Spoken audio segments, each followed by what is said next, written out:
আজি আমাৰ ঈদুল ফিতৰ আৰু ঈদুল ফিতৰৰ অৰ্থ হ'ল মানে আজি আমাৰ এক মাহ যাবতো আমি ৰোজা ৰাখিছিলোঁ আল্লাহৰ সন্তুষ্টিৰ কাৰণে। ৰোজা ৰাখি আমি আল্লাহৰ সন্তুষ্টিৰ কাৰণে আমি ঈদ পালন কৰিছোঁ। আৰু ঈদ শব্দৰ অৰ্থ হ'ল খুশিৰ দিন।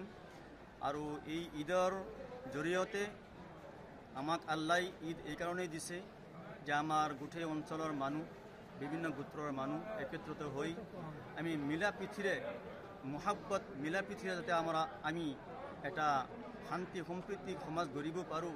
যদি কোনো মানুহৰ মাজত কিবা বিদ্বেষ ক্লেশ থাকে বা কিবা মনোমালিন্য থাকে, এই ঈদত আহি মানুহে চালাম কৰি মুছাফা কৰি মানুহৰ আগৰ যিমান দুশ্মনী বা কিবা কাজিয়া ফাসাদ থাকিলে সমস্ত ঈদগীত আমি মানে দূৰ কৰি দিওঁ। আৰু আমাৰ মাজত কোনো ধৰণৰ কোনো আন্তৰিক কোনো কাৰো প্ৰতি কিবা দুশ্মনী নাথাকে, আমি একেবাৰে ভাই ভাই হৈ যাওঁ। আমি কিমানজন লোকে একেলগে সমাগত হৈ নামাজ আদায় কৰিছে? আজি অনুমানিক প্ৰায় 5-6 হাজাৰমান মানুহ হৈ যাব, বেছি হ'ব কিজানি, অনুমানিক ইয়াৰ বেছি হৈ যাব, 6-7 হাজাৰমান হ'ব। আৰু সকলো অসমবাসী ৰাইজক কি আহ্বান জনাব ঈদুল ফিতৰৰ উপলক্ষে? আহ্বান জনাওঁ যে এই ঈদৰ জৰিয়তে আমি গোটেই দেশবাসী ৰাইজক আহ্বান জনাওঁ যে আমাৰ মাজত কোনো ধৰণৰ কোনো ভেদ ভাৱ থাকিব নালাগে।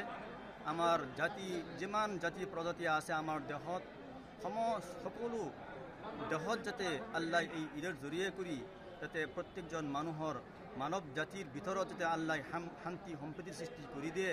আৰু আমাৰ ভিতৰত যিমান যদি কিবা কাজিয়া ফাসাদ ঝগড়া বিবাদ যদি কিবা মনোমালিন্য আছে সমস্ত দূৰ কৰি আমি যাতে সকলোৱে দেশবাসী একেবাৰে মিলাপ্ৰীতি হিচাপে আমি এটা সুন্দৰ সমাজ গঢ়ি আমি মিলাপ্ৰীতিৰে আমি দেশত বসবাস কৰিব পাৰোঁ।